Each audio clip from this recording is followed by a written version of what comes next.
Meus irmãos, vamos orar nesse instante pedindo que o nosso Deus continue conosco e agora também quando vamos abrir a sua palavra para tentar entendê-la e aplicar as nossas vidas.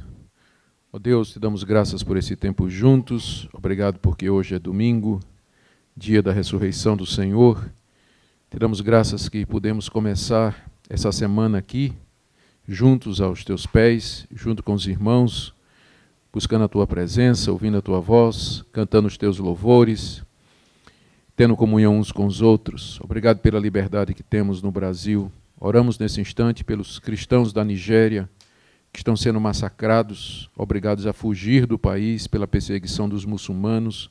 Tenha misericórdia dos nossos irmãos e dê que eles encontrem força no meio do martírio, da perseguição, da morte, da perda de todos os seus bens. Ó Senhor, que eles possam ficar firmes sem negar a fé. E que o Senhor os guarde e lhes dê espírito de fortaleza, consolo, no meio dessas tribulações. Tem misericórdia daquele país mais populoso da África, 160 milhões de habitantes, grande parte cristãos. Ó Deus, tenha misericórdia. Em nome de Jesus. Amém. Meus irmãos, eu vou rever com vocês aqui o que brevemente dissemos ontem a respeito do que vamos fazer essa semana. Vamos fazer uma série de exposições na carta aos Romanos, começando do capítulo 1 até o capítulo 8. Se chegarmos ao capítulo 8, já teremos avançado bastante. Quando é que Paulo escreveu essa carta? Ele estava na cidade de Éfeso, ao final da sua terceira viagem missionária, não tinha mais campo naquela região, porque ele havia pregado o evangelho por todo aquele território, olhava para trás e não se lembrava ou não conseguia pensar em uma região que não tivesse sido alcançada pelo evangelho, ali ao redor da bacia do Mediterrâneo, onde ele labutou durante 15 a 18 anos, segundo algumas estimativas, e agora ele coloca os olhos na Espanha, ao norte, acima de Roma, onde o evangelho ainda não havia chegado. E ele quer pregar o evangelho ali. Ele está de saída, então, de Éfeso. O plano dele é ir para Jerusalém para levar ofertas que ele coletou nas igrejas que ele havia plantado para os crentes da Judeia, que estavam passando por uma fome, uma dificuldade muito grande. E ele sabia que precisava do apoio de alguma igreja para os seus planos missionários. E a igreja mais próxima e mais forte e que estava localizado estrategicamente, que teria condições de apoiá-lo financeiramente e espiritualmente, era a Igreja de Roma. Então, ele não era conhecido da Igreja de Roma, ele não fundou a Igreja de Roma, embora lá em Roma houvessem muitos cristãos que o conheciam de outros lugares. Então, ele resolve escrever essa carta à Igreja de Roma. Ele está saindo de Éfeso a caminho de Jerusalém, e o plano era de Jerusalém subir para Roma. E de Éfeso ele manda uma carta para Roma. O seu alvo, então, é apresentar seus planos missionários e expor o evangelho que ele prega, porque, é claro, a igreja só apoiaria um missionário que pregasse o evangelho. Então, Paulo, como não é conhecido, ele, a não ser de fama, né, de nome, ele quer fazer uma exposição detalhada do que é que ele acredita, daquilo que ele vai pregar.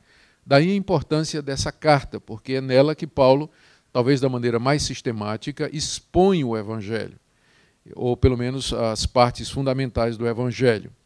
Ao mesmo tempo, Paulo sabe que lá em Roma existem muitos judeus que se converteram ao cristianismo. E havia muita boataria entre os judeus a respeito de Paulo, acusações de que ele era um apóstata, ele era um judeu da dispersão, portanto não era um judeu legítimo, não conhecia bem a religião judaica e que estava dizendo que a lei era provisória, estava dizendo que o templo ia ser destruído, estava dizendo que a circuncisão dos judeus, que era o sinal da aliança que Deus havia dado, para nada valia, que Paulo pregava contra as instituições de Israel, que Paulo quebrava a lei de Moisés e que Paulo era uma ameaça para os judeus. Então, esse tipo de boato corria em todas as comunidades judaicas contra o apóstolo Paulo. E esses boatos eram levados avante, especialmente por um grupo de ativistas judaizantes que em todo lugar procuravam desfazer a obra de Paulo. A técnica deles era ir onde Paulo ia, e depois que Paulo saísse, deixando uma igreja, eles entravam naquela igreja e perturbavam os convertidos, particularmente os gentios, dizendo que o evangelho que Paulo tinha pregado era incompleto. Porque, sim, a salvação era por Jesus Cristo, mas eles tinham que guardar a lei de Moisés, tinham que se circuncidar, seguir a dieta religiosa dos judeus, guardar o calendário judaico e todas as outras prescrições que Moisés havia feito. Então, esses judaizantes eram um grande tormento na vida do apóstolo Paulo. E uma das coisas que eles diziam é que Paulo não era um apóstolo autorizado de Jesus, porque ele não era um dos 12. Ele veio depois, portanto, era um genérico, não era autêntico. Ele estava correndo de lado, paralelo, não era do grupo dos verdadeiros apóstolos, era um subapóstolo, portanto, não merecia atenção, a mensagem dele era inadequada. Então, tudo isso estava acontecendo e Paulo sabia que na hora que aparecesse em Roma, esse tipo de questionamento haveria de se levantar. Então, o que ele faz nessa carta é fazer uma exposição do evangelho que ele prega, já respondendo esse tipo de questionamento que ele sabe que os romanos vão fazer. É por isso que a carta ela traz muita coisa a respeito dos judeus, da lei, da circuncisão. Olha aqui o esboço da carta. No capítulo 1, ele fala da perdição dos gentios, os não-judeus, todos eles estão perdidos. No capítulo 2, ele diz que os judeus também estão perdidos. Não é só os gentios, não. Os judeus também precisam de Jesus, porque os privilégios que eles receberam não os isentam da necessidade de justificação mediante a fé. No capítulo 3, ele diz que todos estão perdidos, mas Deus oferece salvação a todos pela fé em Cristo Jesus. Então, esses 3 primeiros capítulos, 1, 2 e 3, ele fala da perdição de todos os homens, para lançar a base da necessidade do Evangelho. No capítulo 4, ele fala do exemplo de Davi e de Abraão, 2 judeus que foram salvos pela fé e não pela lei. Salvos pela fé no Messias e não pela lei. E no 5, ele faz uma comparação entre Adão e Cristo e os efeitos da salvação, da justificação pela fé. Então, se nos capítulos 1, 2, metade do 3, ele fala da perdição, metade do 3, 4 e 5, ele fala da justificação pela fé. E aí, nos capítulos 6, 7 e 8, ele vai falar da santificação. Como é que esses perdidos, que são justificados pela fé, eles vivem nesse mundo. Ele fala da libertação do pecado, no capítulo 6, mediante união com Cristo, também da libertação da lei, ele explica o propósito da lei, para que a lei foi dada, no capítulo 7, e, finalmente, vida no Espírito. Como é que, pelo Espírito Santo, nós podemos viver aqui nesse mundo. Depois ele fala, não vamos entrar nesse capítulo, mas apenas para lhes dar uma visão ampla da carta. Nos capítulos de 9 a 11, ele fala do lugar de Israel no plano da salvação e a entrada dos gentios na igreja. Deus ainda há um futuro para a nação de Israel, mas, por enquanto, é o tempo dos gentios. Ele explica isso nesses 3 capítulos que são extremamente desafiadores na sua compreensão, não é? Especialmente porque fala muito sobre predestinação, eleição, aí muita gente acha complicado. Eu não vejo problema nenhum, mas tem muita gente que vê muita dificuldade com isso. Nos capítulos de 12 a 4, Paulo fala sobre as aplicações da justificação na vida prática. Questões neutras, a questão dos dons, a unidade da igreja, do ministério das pessoas, como conviver com quem pensa diferente de nós, tudo isso ele trata nos capítulos de 12 a 14. No 15, ele volta a falar dos seus planos missionários, dessa feita com maior clareza. Ele descreve o seu trabalho, o que é que ele já tinha feito, e fala outra vez dos seus planos, com muita clareza, de ir a Roma e de lá ser levado por eles até a Espanha. E no capítulo 16, ele dá palavras finais e saúda aqueles que o conheciam na igreja de Roma. Então, todo o livro é muito interessante, desafiador.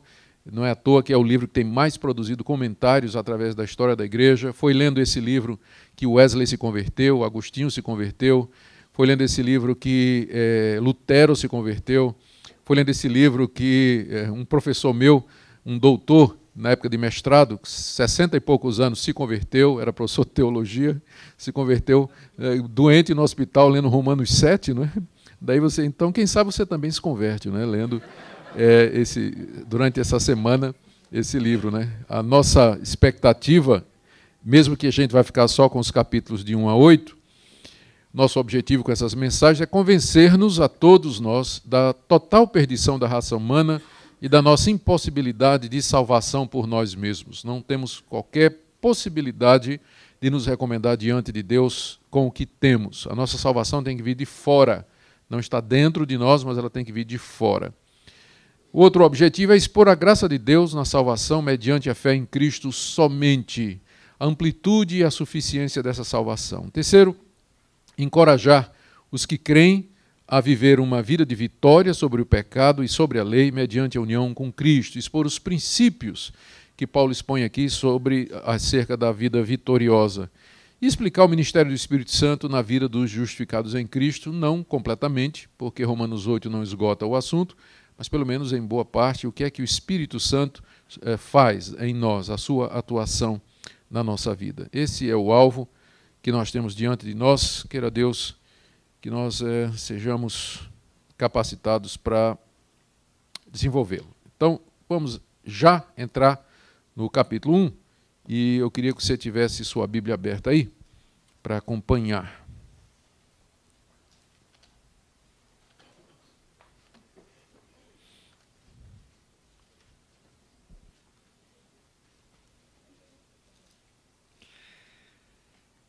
Nós iremos lendo o texto à medida que formos progredindo na exposição.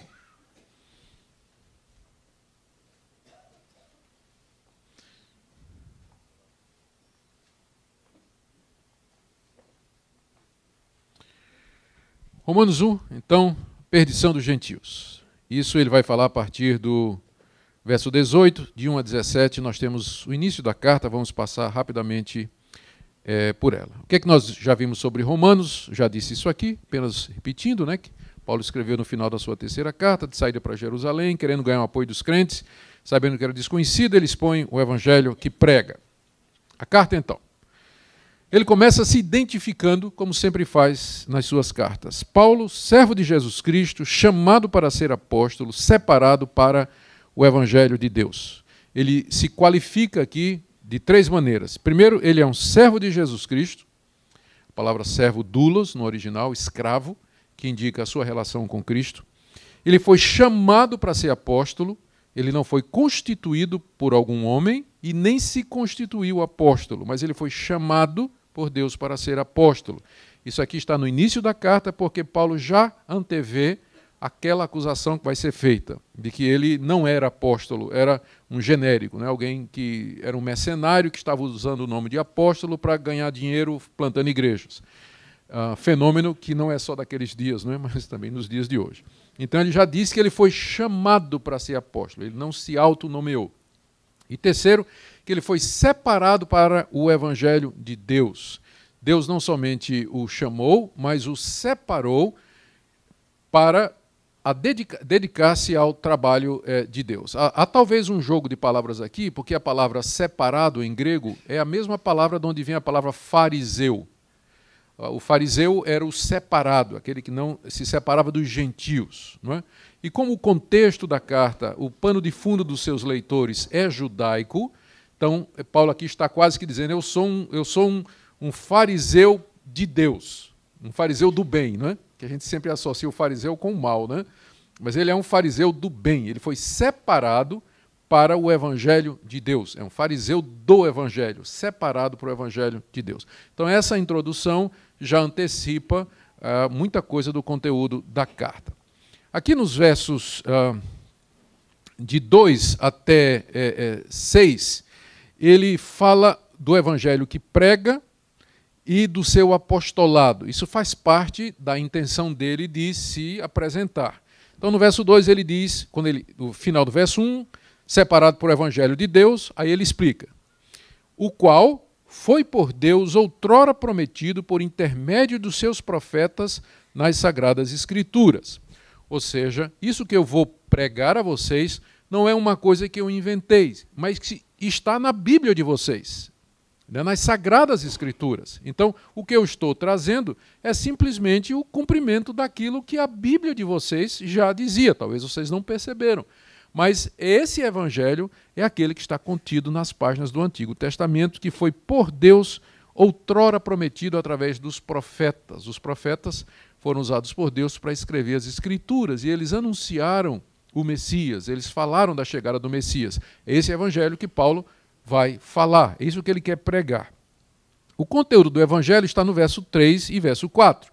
Ele fala de Jesus. Com respeito, esse evangelho é com respeito a seu filho, o Filho de Deus, o qual, segundo a carne, veio da descendência de Davi e foi designado Filho de Deus com poder, segundo o Espírito de santidade, pela ressurreição dos mortos, a saber, Jesus Cristo, nosso Senhor. Aqui ele introduz a pessoa central do evangelho que ele vai anunciar, que é a pessoa de Jesus, a que ele chama de Senhor Kyrios, que era o título usado para o imperador romano e que os cristãos aplicaram a Jesus, o que trouxe muita complicação para eles, não é? Porque o Kyrios era o imperador supremo do mundo antigo. Na hora que os cristãos diziam que Jesus era Kyrios, tinha uma implicação política aí, não é? Então o pessoal pensava que eles estavam anunciando um concorrente de César, quando na verdade o reino de Cristo não era desse mundo. Ele era Kyrios não só desse mundo, mas de outro, e de toda a realidade. Então esse título sempre causava problema para os cristãos do primeiro século. Aqui ele fala, primeiro no verso 3, que Jesus ele veio segundo a carne da descendência de Davi. Duas coisas estão implícitas aqui. Primeiro, que Jesus é homem, ele é uma pessoa, ele fala aqui que Jesus veio segundo a carne. Então ele era uma figura humana, era um ser humano como vocês e como eu, feito de carne, de osso, de sangue, era um homem normal, por assim dizer. E ele era da linhagem de Davi.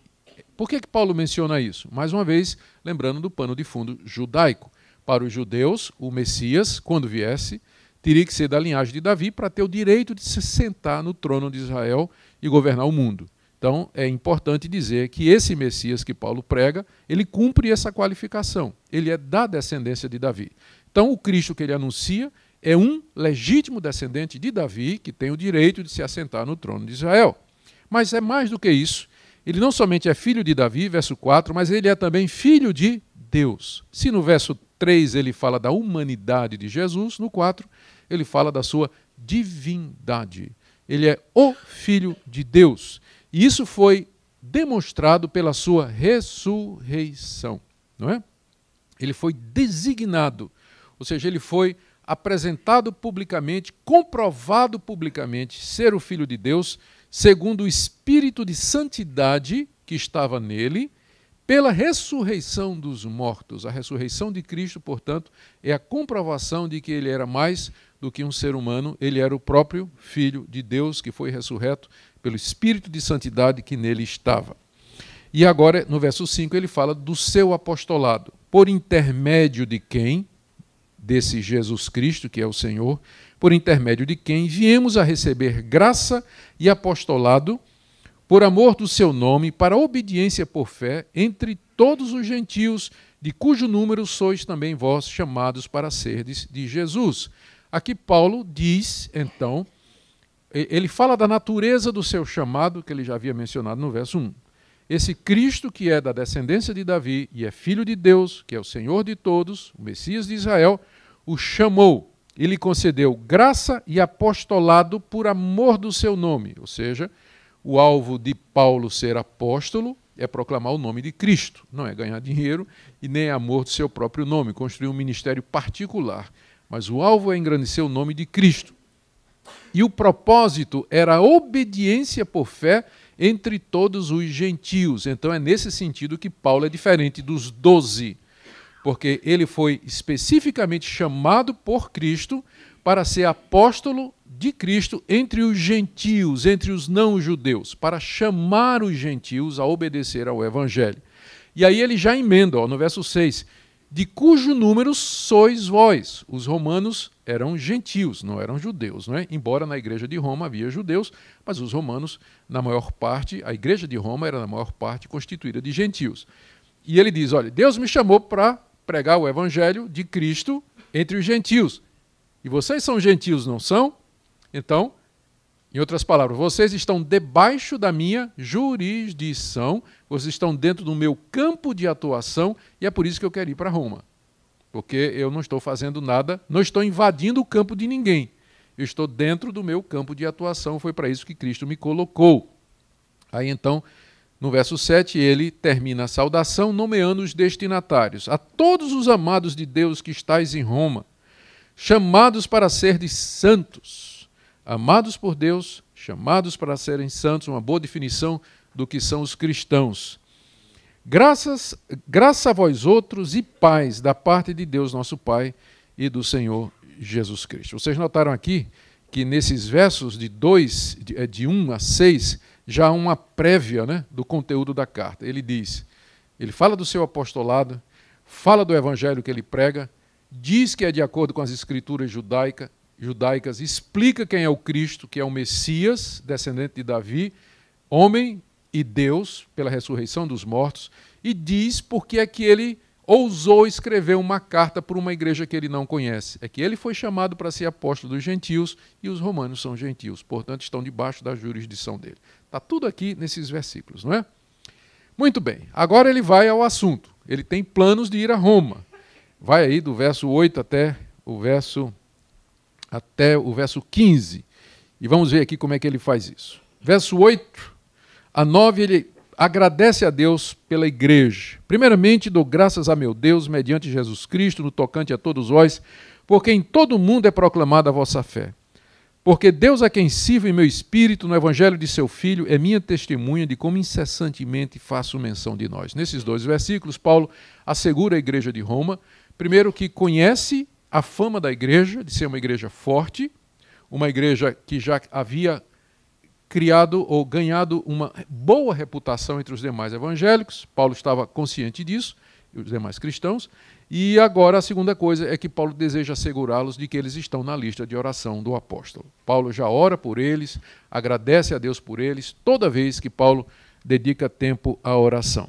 E de fato, pensando aqui no verso 8, quando ele diz que em todo mundo é proclamada a fé dos cristãos de Roma, é preciso lembrar que a igreja de Roma, cedo, ela se tornou uma igreja muito forte. Nós não sabemos quem fundou a igreja de Roma. Provavelmente foram romanos prosélitos que estavam em Pentecostes, em Jerusalém, por ocasião do dia de Pentecostes, porque lá naquela lista de Atos 2, das pessoas que estavam ouvindo a pregação de Pedro, está lá escrito romanos, né, ou prosélitos de Roma. Então, o que aconteceu provavelmente é que judeus que vieram para a festa do Pentecostes, lá ouviram a pregação de Pedro, conforme está em Atos 2. Se converteram e voltaram para Roma e lá começaram um estudo bíblico em casa. Né? Uma pequena comunidade. E aí Deus abençoou o trabalho deles. E foi crescendo, primeiro no meio dos judeus. E depois passou para os gentios também. Quem não era judeu também começou a ouvir o evangelho e aquela igreja em Roma começou a crescer. Ela cresceu tanto que em meados da década de 60, o imperador Cláudio passou um decreto expulsando de Roma todos os judeus. E diz um historiador antigo que a razão foi por causa da instigação de um tal de Cresto. O historiador romano não entendia nada de religião judaica e provavelmente Cresto é quem? Cristo. O significa que o cristianismo cresceu tanto em Roma, no meio dos judeus, que os judeus começaram a perseguir os cristãos como faziam em toda parte, criando um tumulto. E o imperador, que não entendia nada de religião, pensou que era uma coisa dos judeus, né, que estavam brigando entre si por questão religiosa, e expulsou todos os judeus de Roma por causa da instigação de um tal de Cresto. Né? A interpretação que a gente dá é que o evangelho cresceu tanto na cidade de Roma que causou polêmica lá na comunidade judaica, que os judeus, perseguindo os cristãos, perturbando a paz pública, o imperador não entendia de nada, mandou todo mundo embora. Né? E foi nessa saída que veio aquele casal, Priscila e Áquila, que encontrou-se com Paulo em Corinto, não é? Por causa dessa perseguição, e fizeram uma amizade que durou o resto do ministério de Paulo. Mas isso para dizer como a igreja de Roma já era, na década de 60, não é, 30 anos depois de Pentecostes, não é, já era uma igreja forte e reconhecida no mundo todo, ativa, evangelística, e é por isso que Paulo tem os olhos nela, porque precisa do apoio dessa igreja para ir para o campo missionário. Paulo diz que ora por eles o tempo todo. E o que é que ele pede? Está aí no verso 10. Em minhas orações faço menção de vós, suplicando que, em algum tempo, pela vontade de Deus, se me ofereça boa ocasião de visitar-vos. O que Paulo pedia a Deus era que, no tempo de Deus, houvesse uma ocasião boa para que ele pudesse visitar a igreja de Roma. Ele queria estar com os irmãos, não é? Se fosse a vontade de Deus, pela vontade de Deus.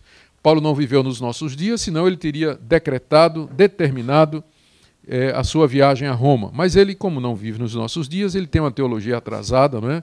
Ele diz, se for a vontade de Deus, eu vou a Roma, não é? Em vez de decretar, determinar e ordenar a Deus, não é? Que tomasse, em vez de tomar posse pela fé da ida, ele já disse, se for a vontade de Deus, é que ele não tinha muita fé. Mas tudo bem. Verso 10. O que é que ele quer fazer em Roma? Versos 11 e 12. Ele diz aí, muito desejo ver-vos, a fim de repartir convosco algum dom espiritual, para que sejais confirmados. Primeiro propósito de Paulo era confirmar aquela igreja. Como eles não haviam sido fundados por um apóstolo, e Paulo era apóstolo dos gentios, Paulo vê a sua ida entre eles como uma espécie de autorização ou confirmação, legitimização da igreja. Eu quero ver-vos para confirmar vocês. Vocês já são crentes, a igreja crescendo, mas vocês não têm ainda uma presença apostólica, não é? Nenhum dos apóstolos, dos 12, mas Paulo esteve lá.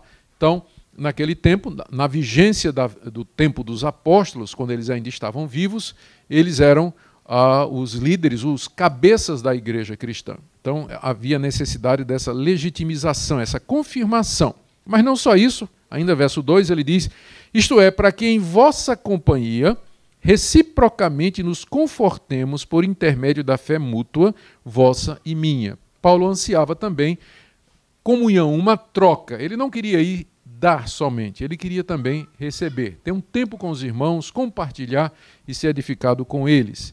E o terceiro motivo, verso 13, porque não quero, irmãos, que ignoreis que muitas vezes me propus ir ter convosco, no que tenho sido até agora impedido, para conseguir igualmente entre vós algum fruto, como também entre os demais gentios. O terceiro alvo era conseguir um fruto entre eles. O fruto seria ou a conversão de mais judeus, mais gentios ali em Roma, ou a própria confirmação e edificação da igreja.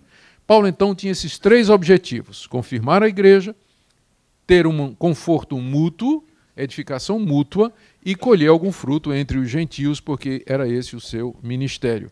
Ele revela no verso 13 que ele já tinha feito vários planos de ir a Roma, mas nunca deu certo. Não é? Nunca deu certo. E eu fico pensando, se Paulo, que era Paulo, fazia planos que não davam certo, não é? Quanto mais a gente, não é? Às vezes a gente faz planos e planos, ora, Deus são especialmente missionários, né? Quero ir para tal lugar, quero fazer tal coisa, tenho esses objetivos, sinto que o Senhor está me chamando para tal lugar. Paulo planejou e não deu certo. E essa também não vai dar certo, porque ele vai chegar em Jerusalém, o plano dele era, chegando em Jerusalém, pegar um navio para Roma. O que é que vai acontecer? Ele vai chegar em Jerusalém, vai ser preso, vai para Cesareia, ficar 2 anos, e depois é que ele vai para Roma como prisioneiro. Então não foi nada como ele pensou. Ele está aqui animado, fazendo planos, mas vai ser mais um plano que não vai dar certo na vida de Paulo. Então, eu acho que isso é bom para nós sabermos, né? Especialmente para os missionários, para os pastores, para todas as pessoas. É aquilo que a Bíblia diz, que o coração do homem pode fazer planos, mas a resposta correta vem do Senhor. Há caminhos que aos homens parecem direito, mas ao final são caminhos de morte. E o homem não entende direito o seu caminho. Por isso que ele tem que viver na dependência de Deus o tempo todo. Está pronto para ser guiado por Deus, mudar de planos, mudar de estratégia, ver novas oportunidades, sempre na dependência de Deus. Assim era o apóstolo Paulo. Por que é que ele quer fazer tudo isso? Por que essa disposição dele de ir a Roma? Por que é que ele quer fazer isso com tanta vontade? Ele diz nos versos 14 e 15: pois eu sou devedor, tanto a gregos como a bárbaros, tanto a sábios como ignorantes.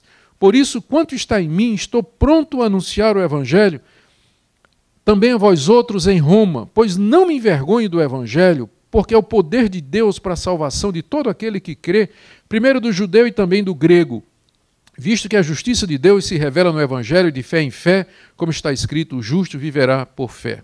Como vocês estão vendo aí na tela, ele tem 3 motivos pelos quais deseja ir a Roma. 3 motivações. A primeira é porque ele se sente devedor a todos, como diz o verso 14. Pois sou devedor, tanto a gregos como a bárbaros, tanto a sábios como a ignorantes. O que fazia Paulo se sentir devedor a todos os homens? Primeiro, o fato de que ele foi alcançado com o evangelho da graça.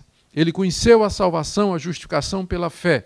Ele foi perdoado dos seus pecados. E ele não conseguia olhar para os seus semelhantes sem se sentir devedor ou sem se sentir na obrigação de compartilhar com eles a mensagem da salvação. Então, nesse sentido, ele achava que ele tinha uma dívida para com todos os homens, particularmente os gentios, gregos, bárbaros, sábios e ignorantes. Todos eles, sem exceção, Paulo sente que tem uma dívida. Segunda razão é porque ele foi constituído apóstolo. Deus o chamou para pregar o evangelho aos gentios. Então ele sente a dívida moral da vocação. Deus o chamou para isso, ele se sente devedor.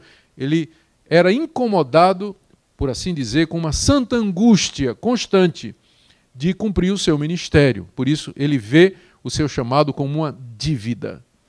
Deus lhe deu privilégios, a quem muito se dá, muito se pede. Ele foi salvo pela graça, era perseguidor, virou cristão, tornou-se apóstolo, recebeu poderes extraordinários, graça e dons extraordinários, portanto, ele se sentia devedor de compartilhar o evangelho. Essa é a primeira motivação. A segunda é que ele estava disposto, havia uma disposição nele, um ânimo, verso 15, o quanto está em mim, estou pronto a anunciar o evangelho também a vós outros em Roma. Se depender de mim, Paulo diz, é claro que ele está se submetendo à vontade de Deus, mas o quanto está em mim, estou pronto, estou disposto. Onde Deus me mandar, eu vou. Se for para Roma, eu vou, eu estou querendo ir aí. Então, você vê aqui o retrato do homem comprometido, alguém que tem consciência da sua vocação e do seu chamado. E o terceiro motivo, está aí no verso 16, eu não me envergonho do evangelho. Eu não tenho a menor vergonha do evangelho. Por isso, eu não tenho receio de ser ridicularizado, assediado, ameaçado, perseguido, torturado. Eu não me envergonho dessa mensagem. Pode ser que haja quem tenha vergonha de falar dessa mensagem aos outros, mas eu não me envergonho. E a razão pela qual não me envergonho, ele diz, é porque esse evangelho é o poder de Deus para a salvação de judeus e de gentios. Não há outro caminho. Ele é o poder de Deus. Ele é a mensagem poderosa que salva os pagãos, por pior que seja o estado deles, e que salva os judeus, por maior que seja a dureza dos seus corações. Mas essa mensagem é poderosa para converter, transformar, mudar, justificar, santificar, reconciliar. Esse é o caminho de Deus, é o instrumento que Deus usa para reconciliar-se com o homem, é o evangelho. Por isso eu não me envergonho dele, e o quanto estiver em mim, eu estou disposto a pregá-lo até os confins da terra. Essa é a motivação do apóstolo Paulo a respeito do evangelho. Verso 17, não é? A razão pela qual o evangelho é o poder de Deus é porque nele se revela a justiça de Deus. Porque é nas boas novas do evangelho que se descobre como é que Deus justifica o pecador, que é mediante a fé. De fé em fé, então, as pessoas, uma a uma, os que creem em Jesus, elas são justificados, e é nisso que reside o poder do evangelho. Eu sei que hoje em dia, quando se fala em poder do evangelho, as pessoas pensam curas, milagres, sonhos, visões, revelações, línguas, prosperidade, mas para o apóstolo Paulo, o poder do evangelho se resume na sua capacidade de justificar o pecador. É nisso que está o poder do evangelho, e não nos sinais e prodígios, em curas, libertações. Isso são acessórios que, se Deus quiser dar, Ele dá. Mas não é essa a essência do evangelho. O poder do evangelho se resume nisso, e é nisso que ele se mostra de fato poderoso. Pegar judeus e gentios, inimigos de Deus, mortos em suas ofensas, cegos, perdidos e condenados, e justificá-los, perdoá-los, reconciliá-los com Deus. É nisso que reside o poder do Evangelho. Sinais, prodígios, milagres e tudo, que hoje em dia virou prioridade no evangelicalismo brasileiro, é uma inversão, na verdade, do Evangelho. O poder dele reside na justificação. E tudo isso mais que eu mencionei é acessório. Pode ou não haver, e não deveria ser, alvo da nossa busca. Em lugar nenhum você vai encontrar Deus nos convidando a buscar sinais e prodígios, mas em todo lugar Ele nos chama a nos reconciliar com Ele, a buscar o perdão dEle, a estarmos com Ele, e está nas mãos de Deus fazer o extra, se Ele quiser fazer. Se Ele quiser fazer. O poder do Evangelho está nisso. Então, por isso Paulo não se envergonha. Muito bem, gente. Está aqui o prefácio e saudação. Vocês veem como a carta toda é construída dentro dessa visão, né? Que já no prefácio e saudação, Paulo já antecipa praticamente tudo que ele vai dizer.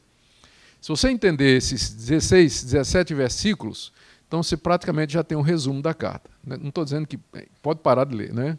Mas você já tem uma boa perspectiva do que é que vem pela frente. E agora ele retoma, no capítulo 1, um ponto aqui que ele já disse, ou seja, que os gentios precisam do Evangelho de Cristo. Os gentios precisam desse poder do Evangelho. Eles precisam ser salvos porque estão na condição de perdidos.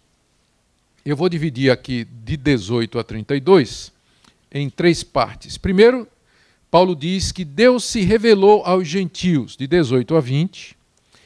Depois ele diz que os gentios rejeitaram a revelação de Deus, 21 a 23. E então Deus retribuiu o pecado deles, entregando-os aos seus próprios corações. Por isso eles estão totalmente perdidos e precisam do poder de Deus para a sua salvação. Primeiro, então, revelação, rejeição, retribuição. Então, primeiro, revelação. Deus se revelou aos gentios, verso 18. A nossa tradução colocou aí um subtítulo entre o verso 17 e 18, não é?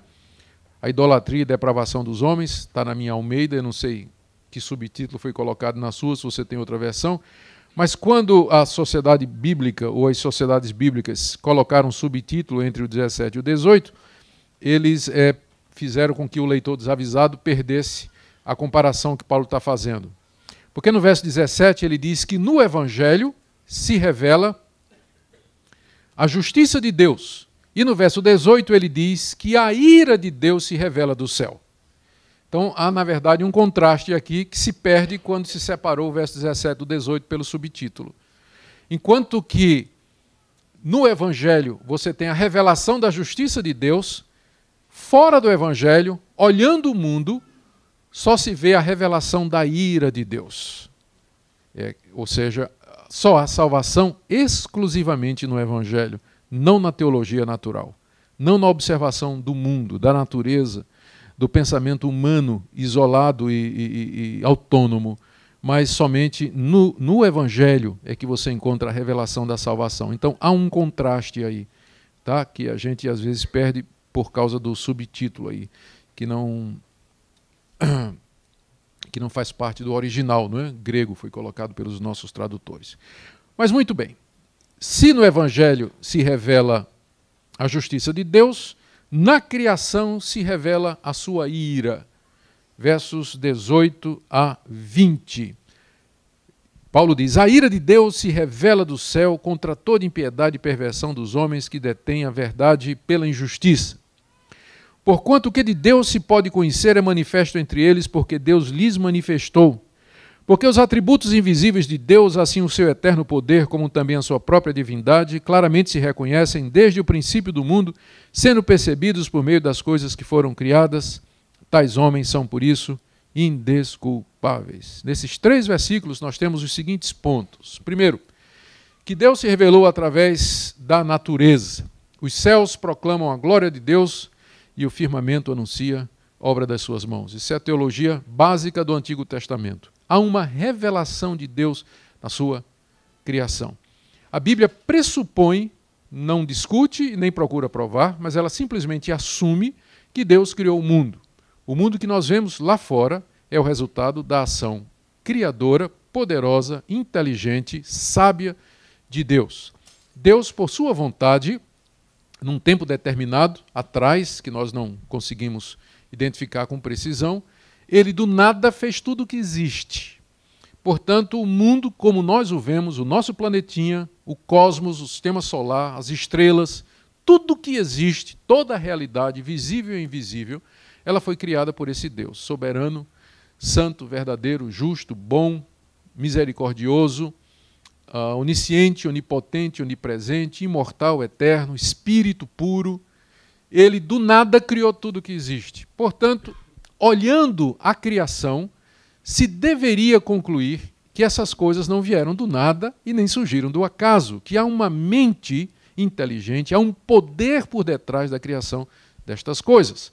E que, portanto, a mera contemplação da natureza já deveria levar todas as pessoas, mesmo que nunca ouviram falar de Deus, do Evangelho, da lei de Moisés, do nome de Jesus, mas a mera contemplação da natureza já deveria levar as pessoas a entender de que isso tudo não é fruto do acaso. E que a criação não, e que as coisas criadas, elas não são deuses, e que o mundo não gerou-se a si mesmo, como disse desesperado o ateu Sam Harris, há pouco tempo, não é, que quando foi apertado, eu não sei por que apologeta cristão, Lane Craig, não sei quem, né, falando sobre a origem de todas as coisas, se Deus não existe, então de onde é que veio o mundo? Ele diz, não, o mundo criou-se a si mesmo. Né? E o Craig então pegou ele no pé dizendo, mas para que uma coisa crie outra, ela tem que existir antes da coisa criada. Então, você agora entra numa contradição. Como é que o mundo pode ter gerado ou criado a si mesmo? Porque para criar o mundo ele teria que existir antes. E aí você só está retrocedendo o problema, não é? E então, o ponto aqui de Paulo é exatamente esse. Veja o que ele diz. Através da criação e da natureza, se percebe, primeiro, que há um Deus. Segundo, que esse Deus está irado. A ira de Deus se revela dos céus, porque os homens transformam a sua verdade em mentira. Esse Deus, portanto, não é um Deus distante, não é um Deus insensível e não é um Deus sem padrões morais, mas é um Deus que se ira porque ele quer o reconhecimento das suas criaturas, que ele é o Criador. E não havendo isso, então a sua ira se manifesta. A própria criação declara isso, que há um Deus e que esse Deus não está satisfeito conosco. Talvez por causa das catástrofes, por causa dos cataclismas, por causa da presença do mal e do sofrimento no mundo, mas a realidade, quando observada, mostra que tem alguma coisa errada e que se há uma divindade, com certeza ela não está muito satisfeita com a humanidade, senão estas coisas não estariam de fato acontecendo. Mas não somente a ira de Deus se revela pela natureza conturbada ao nosso redor, mas alguns dos seus atributos invisíveis, algumas das qualidades de Deus podem ser observadas. A primeira, ele menciona aí no verso 20, é o seu eterno poder. Tinha que ser, para que estas coisas existissem, elas teriam que vir à luz mediante um poder extraordinário que, por sua vez, teria que ser eterno. Ele não foi criado, ele não teve um momento, mas é um poder que sempre existiu, sempre esteve lá.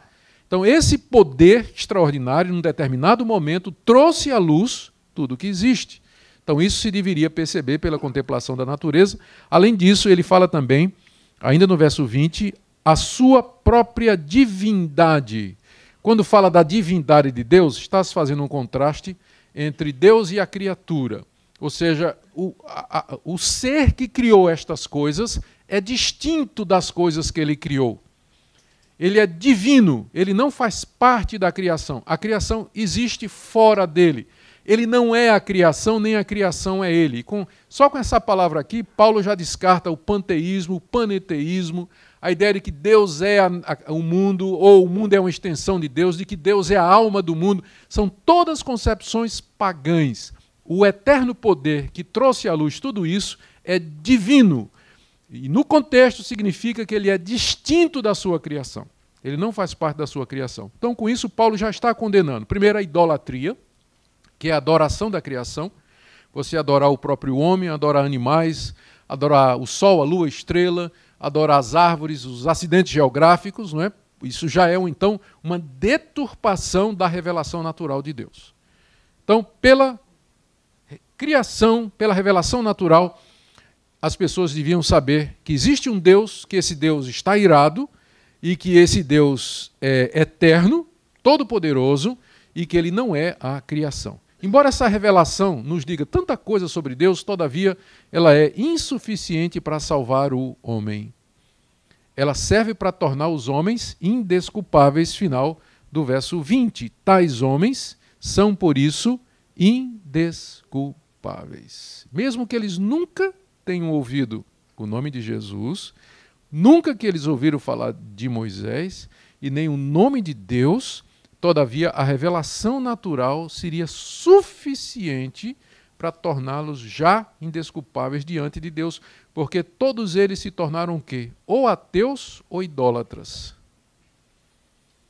Ou ateus ou idólatras. Ou inventaram uma religião falsa. Então, já vamos aprendendo aqui que essa ideia do indígena inocente é um mito. Tá? Não tem indígena inocente, puro, tentando encontrar Deus assim na sinceridade do seu coração. Não existe isso, não é?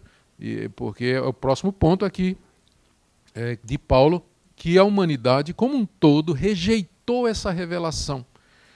21 a 23, leamos. Porquanto, tendo conhecimento de Deus, não o glorificaram como Deus, nem lhe deram graças, antes se tornaram nulos em seus próprios raciocínios, obscurecendo-se-lhes o coração insensato, inculcando-se por sábios, tornaram-se loucos, e mudaram a glória do Deus incorruptível em semelhança da imagem de homem corruptível, bem como de aves, quadrúpedes e répteis. Aqui nessa segunda parte, Paulo diz o que é que os homens fizeram com a revelação de Deus na criação. Eles a rejeitaram. Eles não têm desculpa nenhuma. Por quê? Porque conhecendo a Deus, duas coisas, verso 21, não o glorificaram como Deus. Era isso que eles deveriam ter feito, olhando a natureza. Há um Deus que não é dessa criação. Glória a esse Deus, honrar esse Deus, procurar esse Deus. Não fizeram isso. Segunda coisa que eles deviam ter feito era dado graças a Deus, porque eles deveriam saber que a vida, a existência, o alimento, a providência, o socorro, os confortos, tudo que existe vem desse eterno poder, desse Deus divino, desse ser divino que criou todas as coisas. Então, pelo menos duas atitudes eles deveriam ter tido. De adorar a esse ser supremo, único, que não é a criação, e dar graças a ele pela sua própria existência. Eles não precisam de evangelho para isso. Não precisavam de Moisés para isso. A revelação natural deveria ser suficiente para dar esse conhecimento mínimo de Deus. Mas o que é que eles fizeram? Não glorificaram nem lhe deram graças. O que é que eles fizeram então? E Paulo aqui traça a espiral da decadência humana, que vai do verso 21 até verso 23. Veja só a sequência. O que é que eles fizeram? Primeiro, antes se tornaram nulos em seus próprios raciocínios. Eles começaram a raciocinar o que não é pecado. Deus nos deu uma mente exatamente para pensar. De onde vieram? De onde viemos? Qual a origem de todas estas coisas? Por que é que estamos aqui? Por que é que as coisas funcionam assim? A filosofia é tão antiga quanto o homem. Desde que o homem existe que ele faz essas perguntas, não é? O porquê de todas estas coisas? Só que o problema é que eles começaram a raciocinar sem levar Deus em conta. E tentaram encontrar explicações para a existência do mundo, de si mesmos, de como as coisas funcionam, sem levar em conta a revelação que Deus fez de si mesmo na natureza. E uma vez que eles deixaram Deus de fora, tentaram encontrar outras explicações para a realidade, então os seus raciocínios, na palavra de Paulo, se tornaram nulos, ou seja, não deram em nada. Porque sem um referencial fora de nós, nós tateamos na escuridão tentando achar a razão de ser das coisas. E é por isso que Desde a antiguidade, os filósofos vêm se debatendo sobre estes assuntos para os quais eles não têm resposta até o dia de hoje. Cada geração testemunha o surgimento de uma nova filosofia que derruba a filosofia anterior e traz ideias novas que por sua vez serão derrubadas na próxima geração e assim por diante. Os homens continuam sem saber de onde viemos, o que é que estamos fazendo aqui e para onde vamos. Teoria da evolução já foi alterada 2 vezes, vai ser alterada uma 3ª vez agora, porque os dados não conseguem ser explicados, a descoberta do DNA, a riqueza de informação.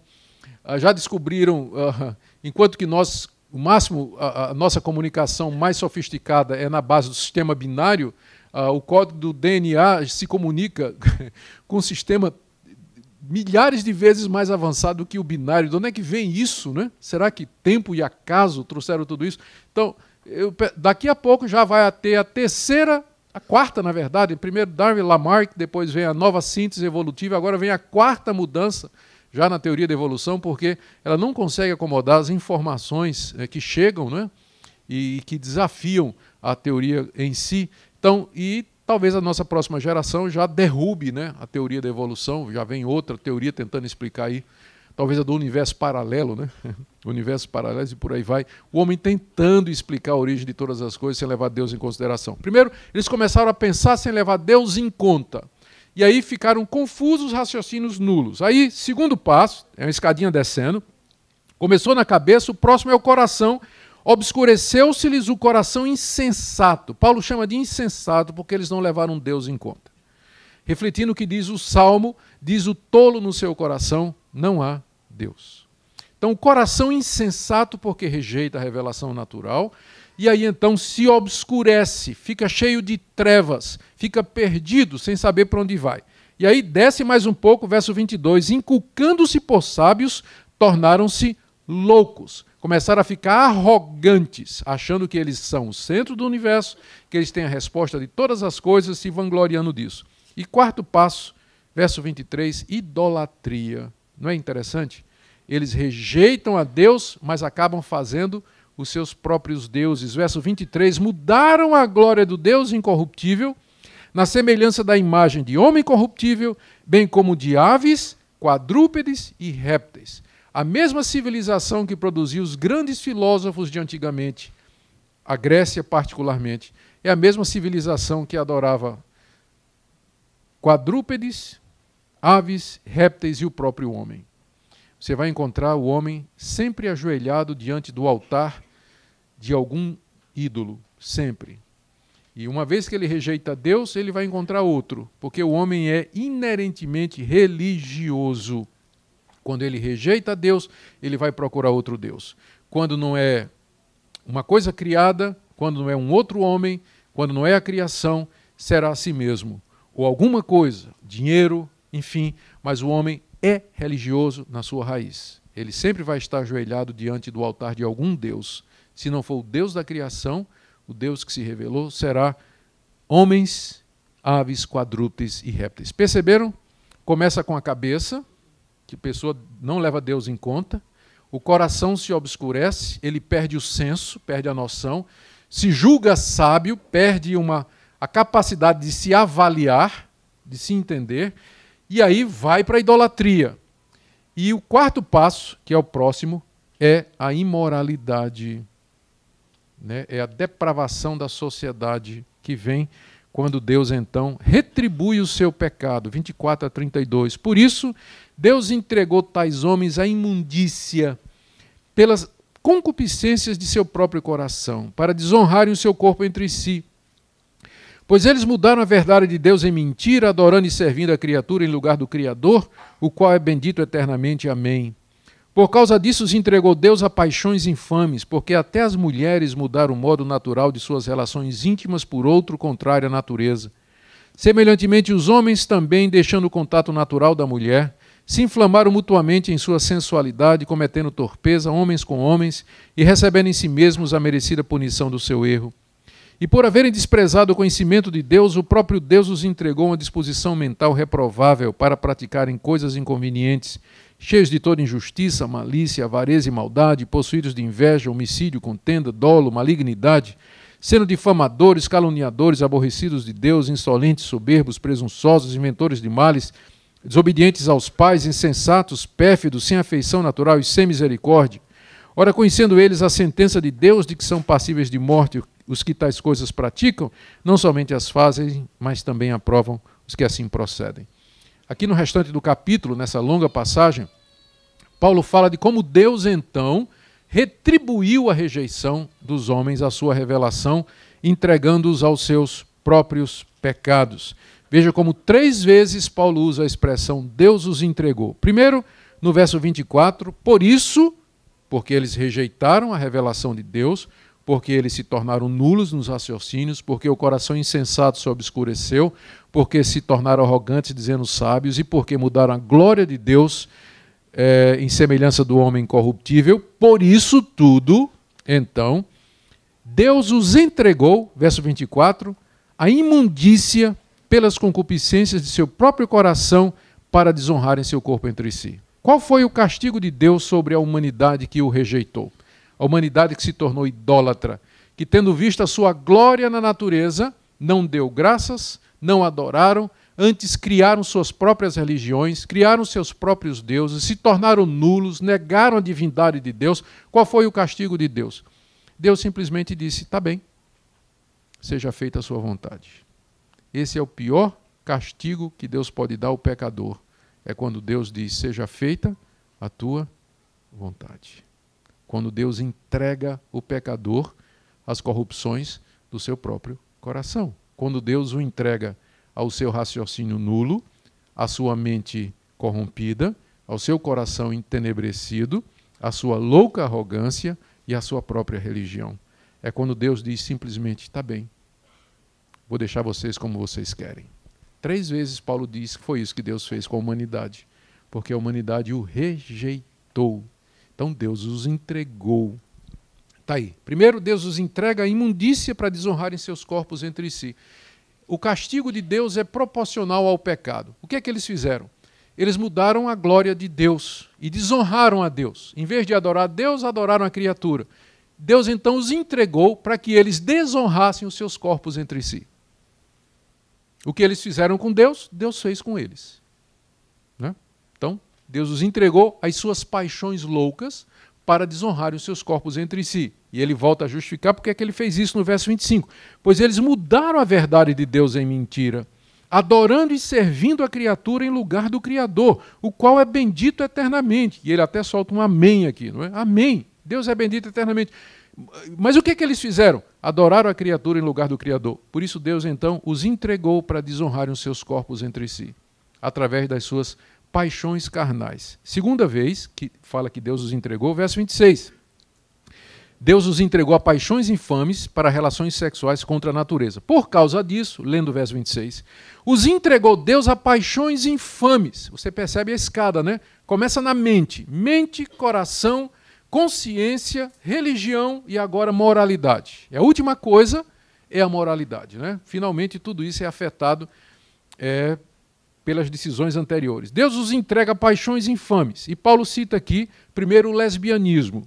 Até as mulheres mudaram o modo natural de suas relações íntimas por outro contrário à natureza. Paulo, então, vê o lesbianismo não como uma opção preferencial, né, de gênero, alguém que tomou uma escolha, mas Paulo vê como uma decisão moral já resultante de uma geração que foi abandonada por Deus e que perdeu o referencial de Deus. E é quase como que um juízo de Deus. Quando o lesbianismo começa a se tornar algo natural, normal e avança, longe de ser assim um progresso, uma libertação, ao contrário, é prova do juízo de Deus sobre aquela sociedade ou sobre aquela geração. É isso que Paulo está dizendo aqui. E depois ele fala do homossexualismo entre homens, né? Verso 27. Não é interessante que ele começou com as mulheres? Começou com as mulheres, porque as mulheres são o último bastião da sociedade. Uma vez que as mulheres perdem o recato, a vergonha, então não chegou no fundo do poço, não tem mais para onde ir. Não é? O homem vai primeiro, mas quando chega na mulher e ela mesma já é tudo isso, então já acabou. O último bastião, a A última fortaleza moral já caiu. Então não resta mais nada agora, né, para onde ir. Verso 27, semelhantemente os homens também, parece que as mulheres puxaram a corda aqui, não é? Os homens vieram atrás. Semelhantemente os homens também, deixando o contato natural da mulher, se inflamaram mutuamente em sua sensualidade, cometendo torpeza, homens com homens, e recebendo em si mesmos a merecida punição do seu erro. As pessoas podem dizer o que quiserem, mas não tem a menor dúvida aqui do que é que Paulo está dizendo. A gente pode não, tem muita gente que não concorda com Paulo. Mas o que Paulo está dizendo aqui é claro, se você ler no contexto, que o problema com o lesbianismo e o homossexualismo é que é uma mudança no modo natural das coisas, em consequência do castigo de Deus. O que é que os homens fizeram? Trocaram a glória de Deus em mentira, mudaram a verdade de Deus em mentira. Em vez de adorar o Criador, adoraram a criatura. Eles desonraram a Deus. Qual foi o castigo de Deus? Entregá-los para que desonrassem os seus corpos entre si. Deus os retribuiu de acordo com o pecado cometido. Então, as pessoas podem dizer o que quiserem a respeito do homossexualismo, que é uma doença, o que não é uma doença, que é uma inclinação, e que é uma coisa que cada um escolhe como faz. Mas se você fizer a pergunta, o que é que a Bíblia diz, como é que Paulo, o apóstolo Paulo, inspirado por Deus, vê isso, a resposta é essa daqui. Ele vê como sendo a evidência de que essa geração está entregue, abandonada às paixões corruptas do seu próprio coração. Essa resposta não tem outra. E Paulo coloca aqui como sendo a evidência da corrupção chegando no fim. Né? Começou com a cabeça, coração, outras religiões e finalmente atingiu a própria desonra da natureza humana. O problema do lesbianismo e do homossexualismo, biblicamente falando, é que é uma perversão do modo natural. Muitas pessoas, às vezes, têm questões a respeito de determinadas práticas sexuais. Eu diria que tudo que for contrário à natureza se enquadra nisso aqui. Porque o ponto de lesbianismo e homossexualismo é que é contrário à natureza. Então, o que for contrário à natureza, então, está dentro da mesma categoria, né? Não precisa nem mais me fazer aquela pergunta famosa. E sobre sexo tal? E sobre sexo tal? A resposta está aqui. O que for antinatural, contrário à natureza, está enquadrado aqui. Né? Faz parte dessa desonra que os homens fazem entre si e mulheres por conta do abandono da revelação de Deus. Terceira vez que Paulo fala, eu disse que são 3, né? 3 vezes Deus os entregou. Verso 24... Deus entregou tais homens à imundícia. Verso 26, Deus entregou tais homens a paixões infames. E verso 28, por haverem desprezado o conhecimento de Deus, o próprio Deus os entregou a uma disposição mental reprovável para praticarem coisas inconvenientes. Percebam no verso 28 a mesma dinâmica, a mesma lógica de Paulo. Eles rejeitaram o conhecimento de Deus, então Deus os entregou a um conhecimento reprovável. Ou seja, a retribuição na mesma proporção da rejeição. Rejeitaram o conhecimento de Deus, então Deus deu a eles uma mente reprovável para praticarem coisas inconvenientes. E aí nos versos 29, 30 e 31, tem uma lista de quase 20 ou mais de 20 atitudes que são decorrentes dessa mente reprovável, que vocês reconhecerão e são bem familiares, não é? Injustiça, malícia, avareza, maldade, inveja, homicídio, contenda, dolo, malignidade, difamação, calúnia, aborrecer-se de Deus, insolência, soberba, presunção, inventar males, desobedecer aos pais. Interessante, não é? No meio dessa lista horrorosa, tem desobediência aos pais para quem pensa que isso é coisa pouca, né? Para quem pensa que desobediência aos pais é coisa pouca, está bem nessa lista aqui. Insensatos, pérfidos, sem afeição natural e sem misericórdia. Isso aqui é o retrato do paganismo na época de Paulo. É o retrato da civilização romana, é o retrato da humanidade lá na Espanha, era o retrato do mundo de Paulo. Tá certo? E ele está dizendo, é por isso que eu preciso pregar o Evangelho. Porque essas pessoas, elas são indesculpáveis, elas têm a revelação de Deus. Ninguém pense que elas, chegando diante de Deus, vão dizer assim, eu nunca ouvi, por isso será... Então Deus, nunca ouviu não? Não. Então entra aqui no céu. Não tem ninguém que vai poder argumentar diante de Deus, não há defesa nenhuma diante de Deus para aqueles que nunca ouviram. porque eles têm a revelação natural, eles deveriam ter, ao menos, adorado a Deus, dado graças a Deus e viver uma vida, pelo menos moralmente reta, tentando, não é, diante da revelação da natureza. Mas o que é que a humanidade, em peso, sem exceção, fez? Ou negam a Deus, constroem seus próprios deuses, se arrogam como sábios, viram as costas para Deus, quebram todas as suas normas e se depravam completamente, se corrompem e vão para práticas sexuais abomináveis, e essa lista toda que está aqui, que é comprovada pela história, pela experiência e pela sua própria consciência, que é isso mesmo que nós fazemos, é isso que nós somos. Né? É isso que nós somos. E Paulo termina dizendo aqui, estes, veja só, 32, conhecendo eles a sentença de Deus, de que são passíveis de morte o que tais coisas praticam, como é que eles sabem disso? Porque a ira de Deus se revela dos céus, contra toda impiedade e contra toda injustiça. Então eles sabem a sentença de Deus, que é de morte contra os que tais coisas praticam. Eles desafiam a Deus, porque não somente fazem, mesmo sabendo que há um Deus que não está gostando, mas também aprovam os que assim procedem. Inocentam quem faz isso, acha normal, natural, né? Não há mais condenação, não há crítica, né? Não há mais padrão moral. Tudo é aceitável, não somente faz, mas aceita quem faz também. Gente, a gente podia pensar que isso aqui é uma descrição do mundo da época de Paulo, e de fato é. Mas vamos ser honestos, isso aqui é uma descrição do nosso mundo. Isso é uma descrição da nossa sociedade, é uma descrição da humanidade de Paulo até o dia de hoje. Nós não mudamos absolutamente nada. A gente aprendeu aí a lua, domina a tecnologia, faz depilação a laser, a gente tem tanta coisa avançada em termos de descoberta do mundo e do uso da tecnologia, mas o homem continua basicamente o mesmo. A diferença é que hoje ele faz tudo isso que era feito na época de Paulo pela internet. É a única diferença. Mas são as mesmas coisas. Então, as conclusões que nós chegamos. Primeira, os gentios estão perdidos. Gentios são os pagãos, os não-judeus. Brasileiros são gentios, americanos são gentios. Alemães, o único que não é gentio são os judeus. Essa é a designação bíblica. Quem não for judeu é gentio. Então, os não-judeus estão perdidos. Estão debaixo da ira de Deus.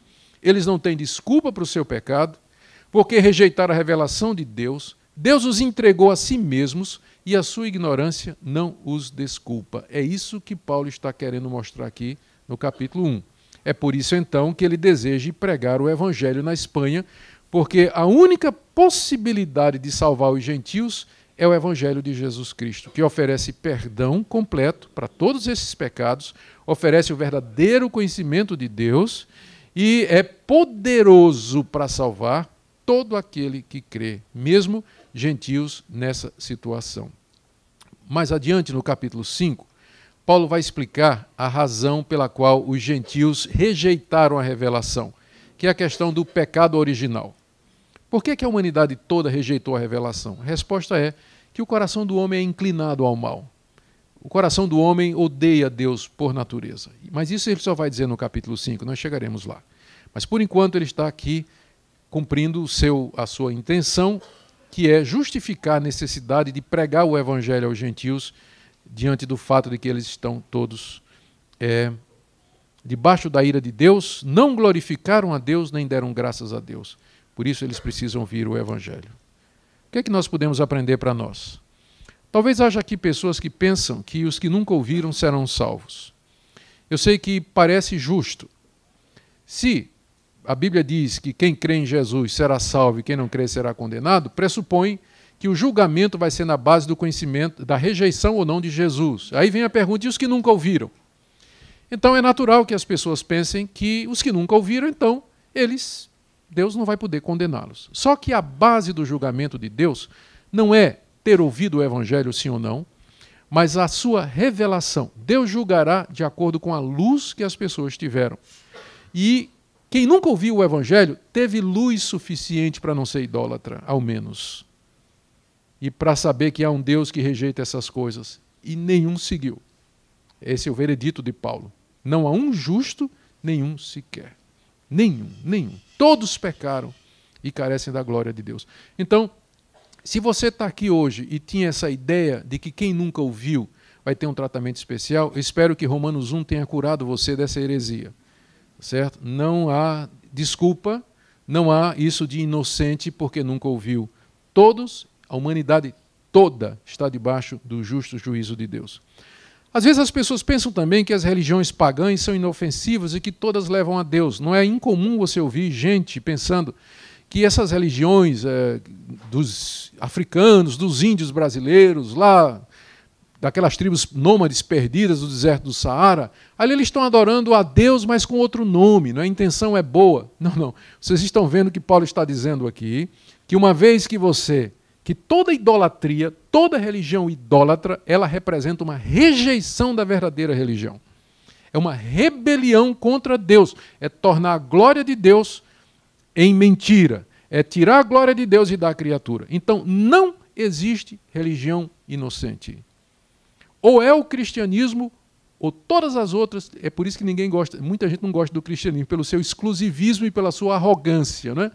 Ou é o cristianismo, ou está tudo errado. Não há salvação em outras religiões. É isso que o cristianismo diz, com base no que Cristo disse. Eu sou o caminho, a verdade e a vida. Ninguém vem ao Pai senão por mim. Se não há o conhecimento de Jesus, a religião, na verdade, é falsa, é enganosa e leva as pessoas para longe de Deus, por mais piedosa, mística e espiritual que pareça. E sincera. Há muita gente sincera aí, mas completamente enganada. E essa sinceridade a gente tem que questionar à luz também do que Paulo diz aqui. Aí é o meu terceiro ponto, né? Os que pensam que há salvação nas outras religiões, eu creio que Romanos 1 deixa muito claro esse ponto. Quarto, aos que entendem que o homossexualismo, o lesbianismo é apenas uma questão de escolha pessoal inofensiva. Nós somos bombardeados constantemente pela mídia, pelos ativistas gay, pelo próprio governo, com programas que favorecem isso aí, em nome de ir contra a homofobia. Eu sou contra a homofobia, eu sou contra discriminar uma pessoa porque ela é homossexual ou lésbica. São cidadãos brasileiros, eles têm direito a todas as coisas que nós temos direito. Eles têm direito de ser o que quiserem. Tá certo? Eles podem escolher ser o que eles quiserem. Isso aí ninguém pode contestar. Agora, o que também ninguém pode contestar é meu direito de dizer que eu considero esse tipo de atitude pecaminosa. É uma atitude contra a palavra de Deus. Então, isso é liberdade de expressão, garantido pela Constituição, garantido pela Carta de Direitos Humanos da ONU, garantido pela minha consciência, pela minha religião e pela minha Bíblia. Então, a batalha é muito grande para tornar essa questão do homossexualismo como se fosse uma coisa normal, aceitável, amordaçar os evangélicos para que a gente pare de falar e de gritar. Enquanto tiver Romanos 1, vai ser difícil a gente parar, né? Então eles vão ter que banir a Bíblia. Alguém já disse isso. Os ativistas vão ter que não somente passar uma lei que proíba de dizer que é errado, mas vão ter que censurar a própria Bíblia também, não é? Então nós estamos numa guerra cultural muito grande. Deus tenha misericórdia de nós. E finalmente uma palavra aos que não entendem missões. Às vezes as pessoas perguntam: por que missões? Para que gastar dinheiro em missões? Para que investir em gente que vai para povos distantes? Espero que Romanos 1 tenha dado a resposta. As missões são necessárias para isso, porque sem o Evangelho de Cristo eles estão perdidos. Eles não conhecem o verdadeiro Deus, estão no estado de rebelião em seus corações, inventaram outras religiões e caminham de fato para a condenação. Que Deus tenha misericórdia de nós, queridos, que esse texto nos faça mais convictos do Evangelho, mais animados e mais dispostos, e nos ajude a entender o momento que nós estamos vivendo. Vamos orar. Ó Deus, obrigado pelo apóstolo Paulo, obrigado pela inteligência que o Senhor deu para ele, a profundidade, o conhecimento, a visão, a percepção, a paixão. Obrigado que ele escreveu essa carta, inspirado por Ti. Obrigado por essas verdades eternas que até hoje nos orientam, que já orientou milhões de cristãos através de 2000 anos de história.